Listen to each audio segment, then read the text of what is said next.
Dunia terasa terhadang kejam bagi mereka yang gagal dalam melakukan sesuatu, khususnya dalam konteks keagamaan. Kamu gagal, ibadah aja nggak bisa, sholat aja nggak bisa, puasa aja nggak bisa. Ramadan buat apa sih?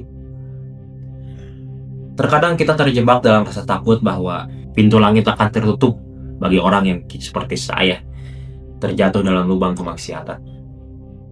Tapi apakah Anda tahu bahwa Allah punya bahasa yang lebih baik dalam mengingatkan hambanya?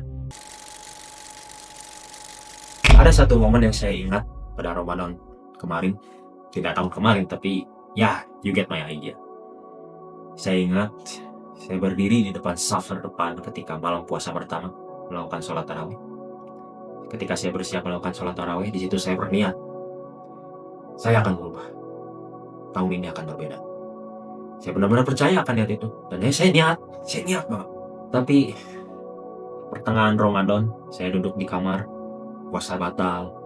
Bukan karena sakit, bukan karena darurat, ya sengaja ngebatalin puasa.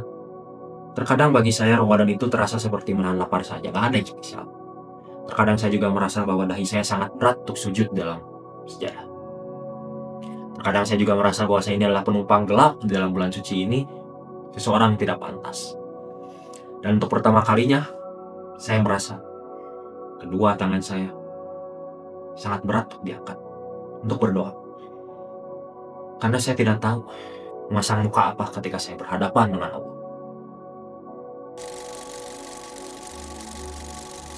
Orang sering menggambarkan rasa bersalah itu sebagai sesuatu yang meledak-ledak, menangis keras, menyesal hebat, langsung berubah.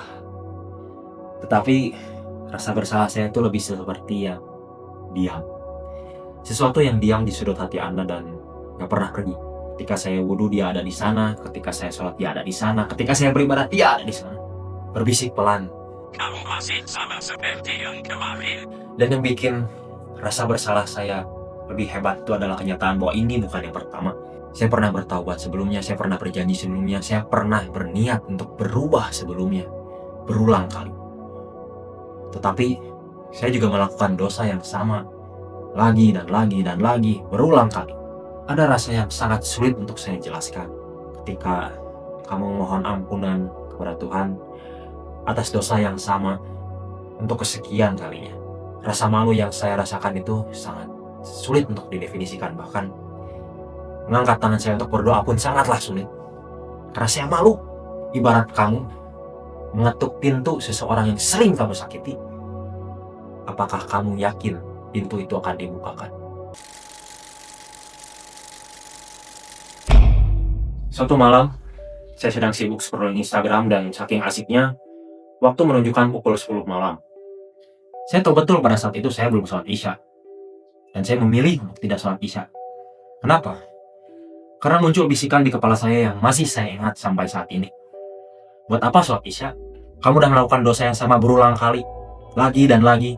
Toh juga kamu besok bakal melakukan hal yang sama. Lagi dan lagi dan lagi dan lagi dan lagi. Apa bedanya malam ini dan malam sebelumnya? Bisikan itu bukan muncul dari rasa malu, tapi dari rasa ragu dan rasa takut. Ketika kamu melakukan dosa yang sama, apakah kamu masih layak untuk kembali ke pangkuan yang Maha Kuasa?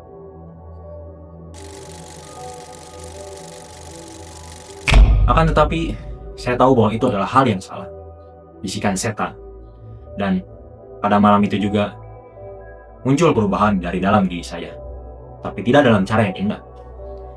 Perubahan tidak datang kepada saya dalam bentuk cahaya, dalam bentuk mimpi, dalam bentuk ceramah yang menggetarkan hati. Tidak. Perubahan itu datang dari sebuah video Instagram ketika saya sedang sibuk scrolling. Lupa waktu. Saya ingat sekali videonya.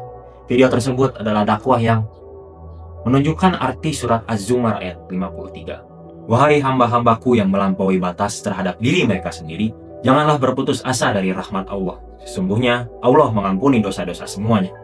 Dan yang pada membuat hati saya bergetar adalah kata sederhana pada awal kalimat tersebut. Allah menyebut hamba-hambaku. Bukan hamba yang soleh, bukan hamba yang layak, bukan hamba yang bersih, tapi hamba-hambaku. Seolah Allah berkata kepadaku, Tidak peduli seberapa kotor kamu, tidak peduli seberapa berdosa kamu, kamu tetaplah hambaku, kamu tetaplah manusia, kamu tetaplah ciptaan. Janganlah berputus asa dariku. Kembalilah kepadaku karena aku menyayangimu. Saya baru mengerti pada malam itu bahwa saya salah memahami satu hal. Saya pikir syarat untuk kembali kepada Allah adalah harus cukup bersih, cukup layak, cukup baik. Padahal Allah tidak pernah mengatakan syarat itu. Rasulullah Shallallahu Alaihi Wasallam bersabda pada hadis riwayat Tirmizi, setiap anak Adam pasti bersalah dan sebaik-baiknya yang bersalah adalah yang bertaubat. Ia juga bersabda bahwa tatkala Allah menciptakan makhluk, Allah telah menuliskan dalam kitab catatannya yang berada di sisinya di atas arsy bahwa sesungguhnya kasih sayangku mengalahkan murkaku. Rasulullah SAW mengatakan bahwa tidak ada manusia yang tidak pernah melakukan kesalahan. Sebagaimana manusia itu tidak pernah sempurna. Bahkan seorang nabi pun pernah melakukan kesalahan. Tetapi ia mengatakan bahwa setiap manusia adalah mereka yang terjatuh dan yang memilih untuk bangkit kembali. Itu adalah manusia. Saya tidak mengatakan bahwa setelah malam itu saya berubah total. Masih ada hari-hari di mana saya tidak sekuat yang saya janjikan kepada Allah. Tapi ada satu hal yang berubah pada diri saya, yaitu saya tidak berhenti untuk mencoba. Dan saya terus bangkit lagi seberapa dalam saya jatuh. Dan saya mungkin belajar dari situ. Saya menemukan sebuah arti dalam hidup ini, di mana mungkin itu adalah esensi dari perjalanan seorang hamba. Bukan soal tidak pernah jatuh, tapi bagaimana ketika Anda terjatuh, Anda memilih untuk bangkit kembali. Ramadan ini mungkin kita datang dengan membawa banyak hal yang lalu untuk ditunjukkan kepada Allah Subhanahu wa Ta'ala. Mungkin kita datang dalam kondisi yang penuh dengan kotoran, penuh dengan ketidaksucian, penuh dengan dosa. Tetapi saya merasa bahwa Ramadan ini diturunkan bukan untuk mereka yang telah sempurna. Tidak.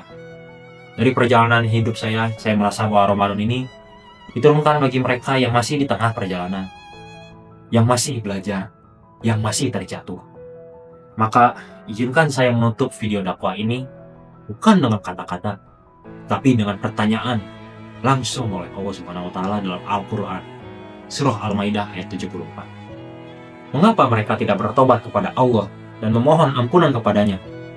Allah Maha Pengampun lagi Maha Penyayang. Allah bertanya kepada kita dalam surah tersebut, mengapa kita masih ragu untuk bertaubat kepadanya? Mengapa kita masih ragu untuk berpulang kepadanya? Saya tidak mengatakan bahwa seberapa banyak dosa yang Anda lakukan itu akan dimaafkan. Tidak. Kita harus tetap mengetahui bahwa Allah pun dapat marah. Tapi rasa sayang lebih besar dari rasa marahnya. Yang ingin saya sampaikan dalam video ini bahwa jangan pernah merasa takut untuk kembali kepadanya. Jangan pernah merasa tidak layak untuk kembali kepadanya. Jangan pernah Anda merasakan apa yang telah saya rasakan. Jadi pada malam Ramadan ini, satu sholat, satu rakaat, satu bisikan, satu ayat Al-Quran, tidak peduli sekecil apapun, lakukanlah.